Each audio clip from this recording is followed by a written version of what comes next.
Since when have lumberjack matches been no disqualification? Which member of Team PCB is the hottest?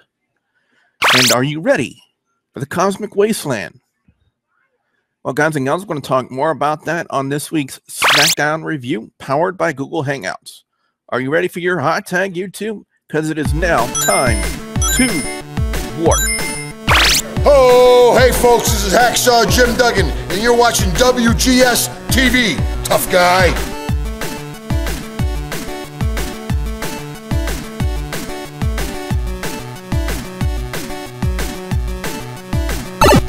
Greetings, YouTube. You have warped your way back into another installment of WGS-TV right here on youtube.com/WrestleGamer. I am the WrestleGamer.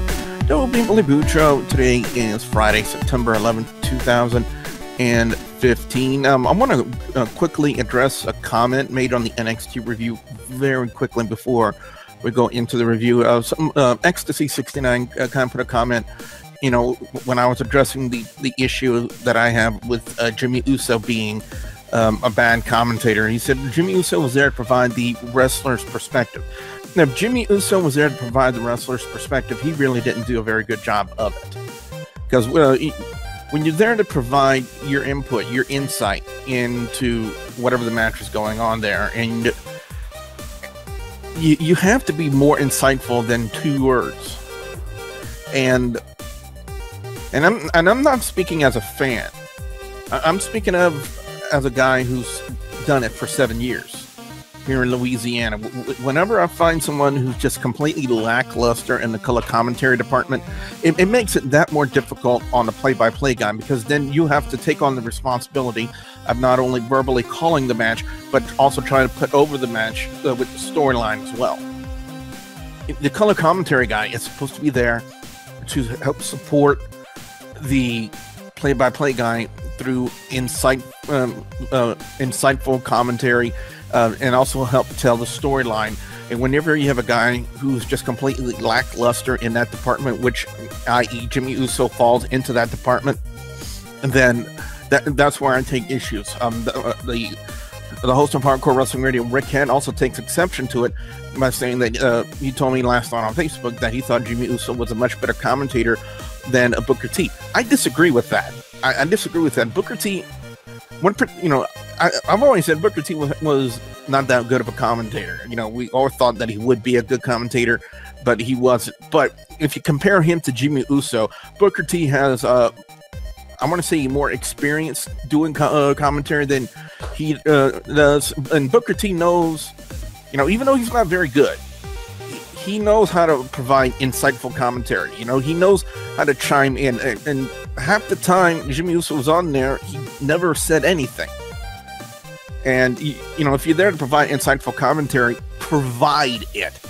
And Jimmy Uso, basically, even when they pitched to him, it's like he didn't want to talk. And your job as a commentator is to talk. Okay? So that's pretty much my stance, you know, my feelings about that. Jimmy Uso was there to provide insightful wrestling perspective commentary to help support the play-by-play guy, and was completely lackluster in doing that. Your job as a commentator isn't just to sit there and look, which sadly nowadays in WWE passes for commentary. And it's very sad, because about 9% of the time they no-call spots, and you know, I've said that on more than one occasion about how I completely disagree with that move. But anyway, I think I've rambled long enough, so let's go ahead and get into the Smackdown review. They open up with the Wyatt family issuing a warning to anyone who would want to try to team up with Dean Ambrose and Roman Reigns. And one of the reports I've recently found out is, you know, we thought that WWE was going to go the completely predictable route when the Wyatt family attacked Randy Orton on Monday Night Raw, and it turns out to be reports now saying that's actually completely the opposite. And the reason why they did that with Randy Orton was to kind of write him off, because they weren't really using him in any kind of a storyline. Well, they really wanted to use him in a storyline, then insert his ass into the damn match. You know, Randy Orton is not a curtain jerker, and for him to be treated like that, it's kind of an insult to everything that he's done. Now, I'm not saying he's the best guy behind stage, but when it comes to putting on excellent matches and cutting promos and stuff like that, he is top notch. And for him to be treated like a curtain jerker, I really don't understand the move. But I'm pretty sure a few of you guys out there would probably enlighten me as to why WWE is actually putting him in that spot. And they also issued a warning to Jimmy Uso. You know, this is what they should have been doing with Jimmy Uso to begin with, using him in these kind of matches. Well, I'm going to talk about the match when we get into it. But anyway, opening match, Cesaro and The Miz. You want to talk about a great way to open up Thursday Night Smackdown. Cesaro and The Miz. And Cesaro has, with the Cesaro section, has really, really come on strong, in my personal opinion. It's been a great thing to see. And again, his popularity is just booming. And to me, deservingly so. After all this time he's been in WWE, he has really grown strong. And again, I say it doesn't matter if you win or lose your matches. When you put on strong, great matches that are really entertaining to watch, the fans will get behind you. And Cesaro has done that.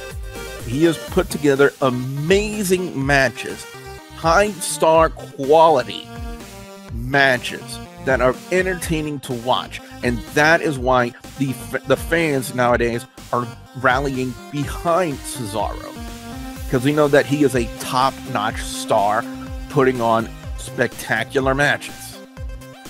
Cesaro would put on the Sharpshooter on The Miz to pick up the win. Speaking of top-notch talent, Paige and Sasha Banks. One of the things I put out there on the Facebook page last night is I thought every member of Team PCB was extremely hot. So I want to throw a comment question to you guys out there. Is which one of the members of Team PCB do you think are the hottest, or is the hottest? Paige, Becky Lynch, or Charlotte? I would like to throw Sasha Banks into that mix as well, because I know just recently she did an appearance on Up Up Down Down, their video gaming channel. I know, Jim, but I'm trying to cut my review here.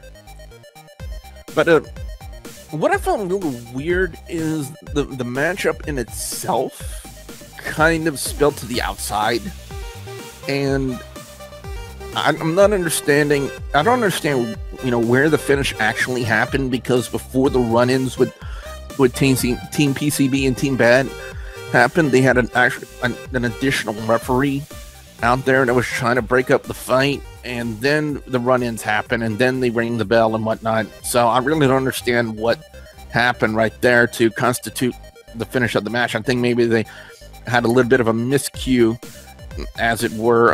The six-man tag was next: New Day versus Dean Ambrose, Roman Reigns, and Jimmy Uso. And again, like I was alluding to in the opening of this review, is the fact that they need to use Jimmy Uso in an in-ring capacity than being a quote color commentator. And I already voiced my opinion about that. And how did we finish this match? Jimmy Uso looked like he was going to go for the Samoan splash. The lights were cut off, and of course we all know what happened.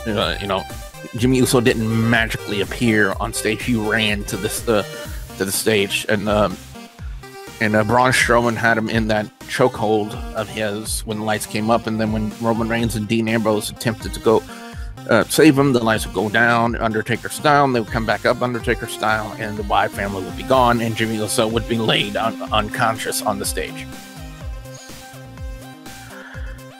That's all I can say about that. Lucha Dragons and the Ascension. Basically, the Ascension would squash the Lucha Dragons in this one, and with Stardust. I gotta say, I like the usage now of the Ascension being teamed up with Stardust to kind of form the Cosmic Wasteland. I really like to see them go further with this, because this, to me, is kind of a feasible storyline for them. I mean, Stardust was already wacky to begin with, and having the painted faces and the look, it kind of fits with the Ascension.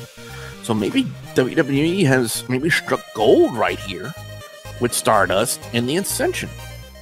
Neville would come out to try to make the save because of the 3-on-2 beatdown they were having of the Lucha Dragons, and basically Neville was able to fight all 3 of them off. It possibly a 6-man tag coming up in the future with the Lucha Dragons teaming up with Neville to take on the Cosmic Wasteland. You know, it's very, very possible.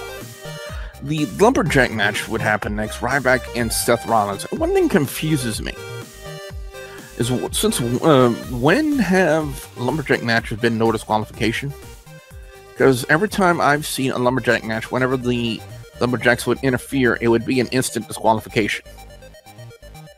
However, this was not the case this time, as some of the Lumberjacks would attack Ryback around the finish of the match, and apparently the match was allowed to continue. And I really can't understand, or I really don't remember the last time that a Lumberjack match has actually been no disqualification.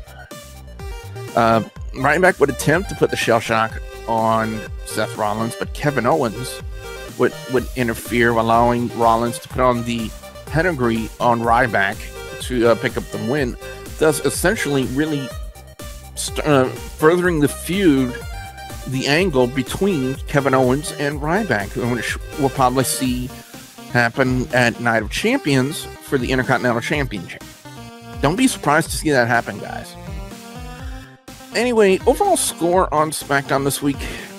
SmackDown's always been the B show of WWE, the more wrestling type of a show. I'm going to give it a 3 out of 5. Best match of the night, I'm going to go to the Lumberjack match. Even though I'm so highly confused as to how the, you know what, I'm going to take that back. Cesaro and The Miz. Cesaro and The Miz. And the worst segment of the night is the referee blowing the finish of the Paige versus Sasha match. Because, again, you know, they bring out another referee to kind of break him up without even signaling when the matchup was supposed to be over. But, yeah, that's the only personal gripe I have with that. And unfortunately, guys, we have no Facebook fan reviews, guys. And whenever I do live coverages of shows on the Facebook page, I always give you guys the option of sending in your reviews to be read out loud here on the review. And, of course, I always do that here. But as of late, you guys haven't been sending me anything. But anyway, what I want to know from you guys out there, the viewers and subscribers, your thoughts on SmackDown this week. What are your overall scores? What are your picks for best and worst match or segment of Thursday Night SmackDown this week? I definitely want to know what you guys out there have to say. Be sure you put your comments in the comments section below. Don't forget to hit that like button. Don't forget to follow me on social media, on Facebook, Twitter, Instagram. You can ask me questions, and links will be provided in the description box below. And as always, I will have a couple of videos in the annotations at the end of this one for you guys to check out as well. So with that being said, I am the Wrestle Gamer, Double B Blue John, saying we'll see you at the next Warp Zone.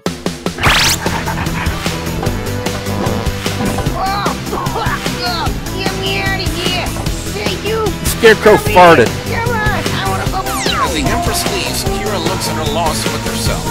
Looks at a loss with herself. He just agreed to a suicide mission.